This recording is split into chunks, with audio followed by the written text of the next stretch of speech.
As per SMWD monitoring, 258 or 84% livelihood projects are operational. Hayat nasawen, kajay sang kabasit nga naited, apuunan kakabsat, di gobyerno lokal, ket addamet na itulong na, kadagitay, nang ipateg, kada ito yung programa. When kadagitin nang ipateg, ito na kakabsat. Ang amin, addamet dagitay umay, may damet nag-apply nga ko na kantayo ipupusob kung loob nga ikantayo tipunanda ng daksanggasat kakabsat sa sanda pa handa nga nangirugi. So nga tayo ko na kakabsat kadagitoy 258 na operational namnamain nyo. Dahil pa nagdoble, dahil tayo paunan nyo. When kakabsat, nang ilatang manen, iti konseho, babayan iti liderato ni Vice Mayor Maynard Francis Pumanglag, manayonan para kadagiti nang itultuloy ng biyag kadeta sang kabasit nga punan.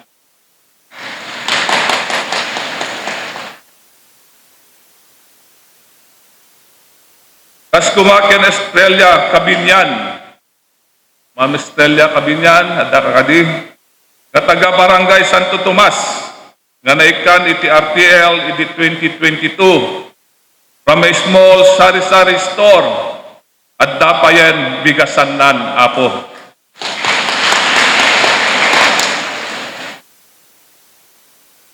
May sapay ni Miss Josephine Makayanan, iti Barangay Santo Tomas, nga naikan iti swine livelihood project, may sanga piglet pineteg kanyana ita kakabsat na paadunan.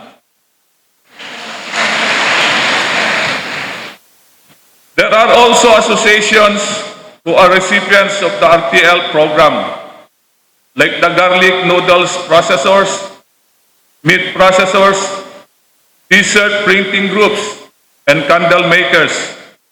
With the support provided, these organizations have not only been able to sustain their operational, but also innovate and improve their products. Now serve as tokens or souvenirs during our Abel and Bawang Festival and other municipal events. To our hardworking beneficiaries, thank you for your dedication and perseverance. You are the heart of our community's progress, and we will continue to stand with you as we move towards a more prosperous and sustainable future. Assistance to individuals in crisis situation. The amount of 1,762,000 which was allocated for AIX has benefited a total of 490 fellow Pinileños in need of medication, hospitalization, and other health-related concerns. Likewise, 22 families were granted burial assistance under the program. In the year 2025, the allocated budget for AIX will become 2 million pesos so as to help more of our Kakailyans. Moreover, the Medical Assistance Trust Fund in the amount of 500,000 deposited in the account of Mariano Marcos Memorial Hospital and Medical Center has benefited 18 families. 18 families kakabsat for 500,000 pesos. Kahit nangasawen kakabsat, nagiti kakabsat tayo, Namapan may hospital iti Mariano Marcos Memorial Hospital nga awan pagbayad na wenno marigatan na po oray saan lang nga 20,000 wenno 50,000 timeteg tayo basta mairwar tayo ida kakabsat. 500,000 ko na kakabsat every time nga maibos dahil nga pundo nga trust fund kakabsat i-replenish nga kagad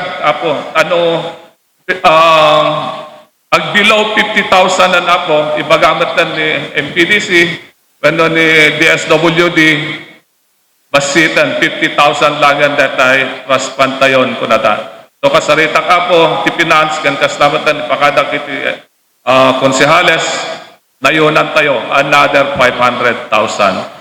Awan problema apo tamuda nga pagsayaatan ti kaduan apo itang pondo.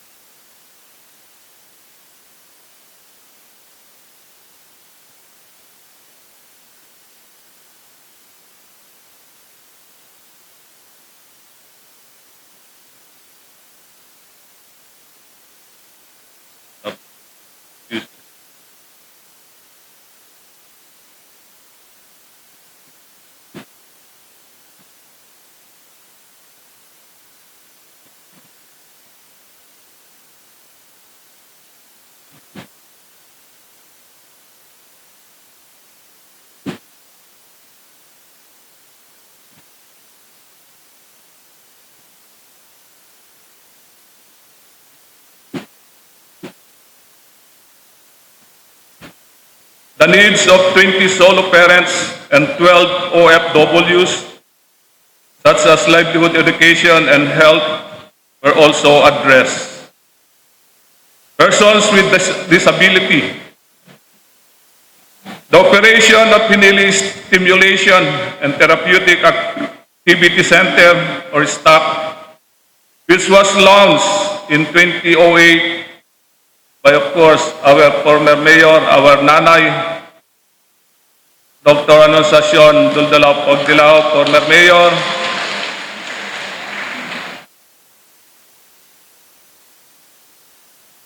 The STAC Center not only sustained, but its facilities has been improved, and its services has expanded.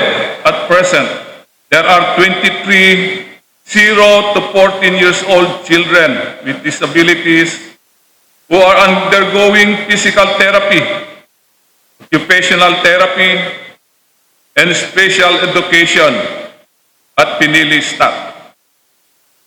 They are hoping that the signing of the Memorandum of Agreement with Mariano Marcos Memorial Hospital and Medical Center will soon be realized, which will establish and institutionalize the community-based rehabilitation program for stroke patients.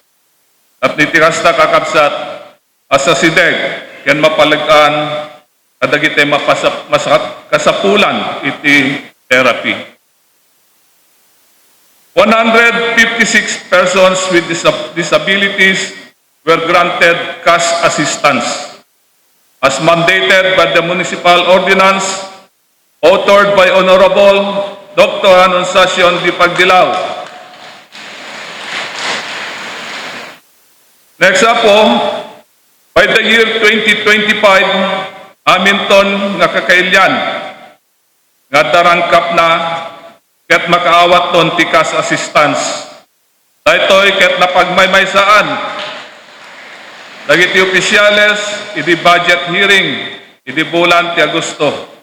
Iti pannakaalokar, iti 1.5 million pesos para kada ito nga programa.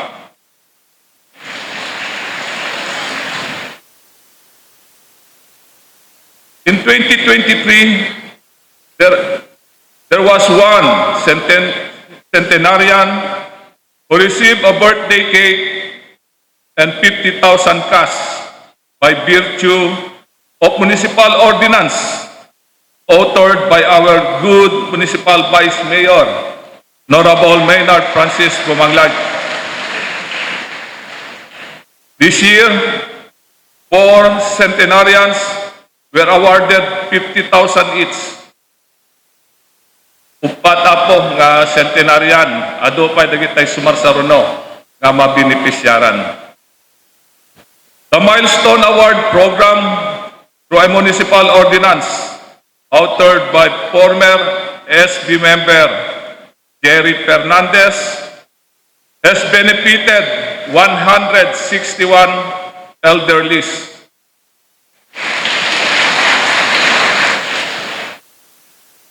Age 80 will receive 1,000 pesos.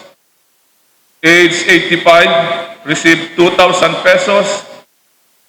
Age 90 to 94 receive 5,000 pesos each. Age 95 to 99 receive 10,000 each. The goal of this program is to allow elderlies to enjoy cash incentives until they reach their 100 years. The allocation for social pension for indigent senior citizens has increased from 500,000 pesos in 2022 to 750,000 in 2023 and 1 million pesos this 2024 to benefit a total of 166 elderlies. Under the care, attention, and respect to elderly program, 50 marginalized elderlies were assisted for next year. There will be an additional fund to cater the elderly. Our gratitude to the DSWD, being the lead agency in the implementation of the 4 Ps for 14 long years in the municipality. The program has progressively transformed many families through its conditional cash grants strategy, investing on health and education of the children, providing monthly price subsidy and economic opportunities for the family. Nagadon kakabsat, nagitiandak tayo nga naggraduar iti kolehyo ken nakastreken iti napintas sa trabaho. But it is sad to note that still there are children in our municipality who are not interested to finish the basic education. So dahito pa'y kakabsat. Apo nga barangay officials, pagtitinulungan at nitikasta napimpintas to matlaang imasakbayan nagito'y anak. The Municipal Social Welfare and Development Office is headed by Mrs. J.C. B. Tugas. The Human Resources Management Office, headed by Mrs. Mary Ann Therese Cabie, our HRMO, has the following report. The TUPAD program or Tulong Panghanap Buhay sa ating disadvantaged workers program is actually not funded by the municipality, but still its implementation is the administration's initiative thanks to our national government, particularly the Department of Labor and Employment or DOLE, because many of our constituents benefited from this program. We have given assistance to 972 residents of Pinili coming from various groups like the farmers groups, LGBTs, senior citizens, women, solo parents, and others. To be more effective and efficient in the delivery of services to our people, we have hired additional personnel assigned to various departments.